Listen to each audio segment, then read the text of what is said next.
বিসমিল্লাহির রহমানির রহিম।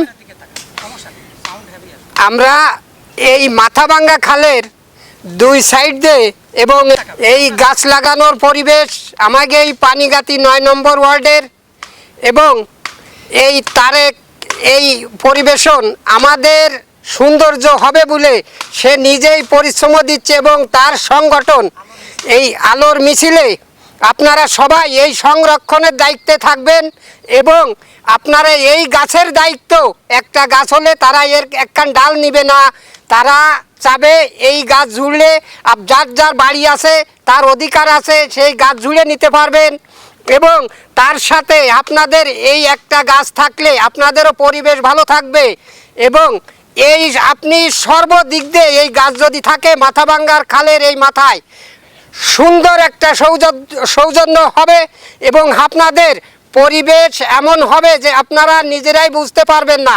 এই গাছ যখন এখন আপনারা এই গাছ সংরক্ষণ করার দায়িত্ব আপনাদেরই থাকবে এবং আপনারা সবাই এই মাথাভাঙ্গার খালের দুই সাইড দিয়ে যারা বসবাস আছেন এবং সবাই খেয়াল করবেন এই তারেক আমাদেরই এই উপজেলায় বাড়ি সে কলমে গাছের কিছু নেবে না এবং এই পরিবেশ ভালো রাখার জন্য দিয়ে সর্বদিক দিয়ে সহযোগিতা করছে এখন। তাই আপনাদের কাছে এবং এই সংগঠনে আপনারা সবাই এবং একসাথে সাড়া দেবেন। এটা কোনো দলীয় না, আপনারা মনে করতে পারেন যে আমলিগ ক্ষমতায় ছিল আমলিগের সহযোগিতা, বর্তমানে তত্ত্বাবধায়ক সরকারের সহযোগিতা, কারোর সহযোগিতা না। এটা টিওনো দিঘলা উপজেলার টিওনো সাহেবের সহযোগিতায় আছে এবং হচ্ছে আপনারা সবাই খেয়াল রাখবেন পরস্পর এবং সবাই খেয়াল রাখবেন এই দেশ ভালো থাকবে এবং এই এক জায়গা লাগানো হচ্ছে না, সারা বাংলাদেশে এই আলোর এবং কার্যকলাপ সারা বাংলাদেশে চলতেছে। আপনাদের কাছে আমাদের খুলনা সব জায়গায় এই গাছের পরিবেশ আপনারা থাকবেন এবং এই গাছের পরিবেশ যাতে ভালো থাকে দেখবেন, এই ছেলেপেলেরা যাতে ক্ষতি না করে। আপনারা সবাই সর্বদিক দিয়ে সহযোগিতা করে আমাদের এই গাছের পরিবেশ ভালো রাখবেন, আপনারা ভালো থাকবেন এবং এই আশাবাদ কামনা করে আমার বক্তব্য এই পর্যন্ত দীর্ঘায়িত রাখলাম। আসসালামু আলাইকুম। আমরা খালিদের ঘেরে চলে গেছি, খালিদের ঘেরে চলে গেছি অনেকদিন পর ফেসবুক ছাড়া সাক্ষাৎ হচ্ছে না ভাই। ওটা এই যে নিয়ে গেলাম।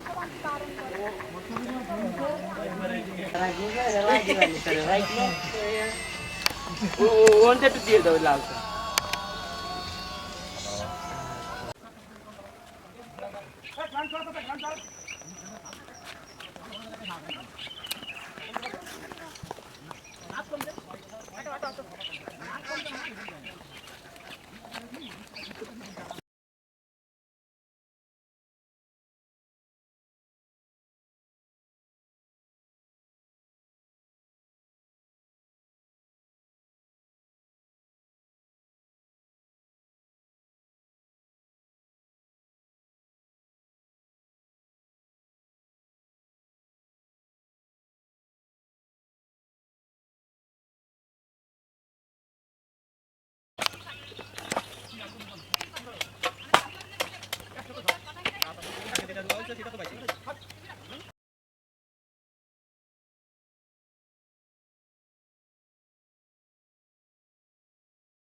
আলোর মিছিলের সাথে থাকুন, প্রিয় জন্মভূমিকে ভালোবাসুন।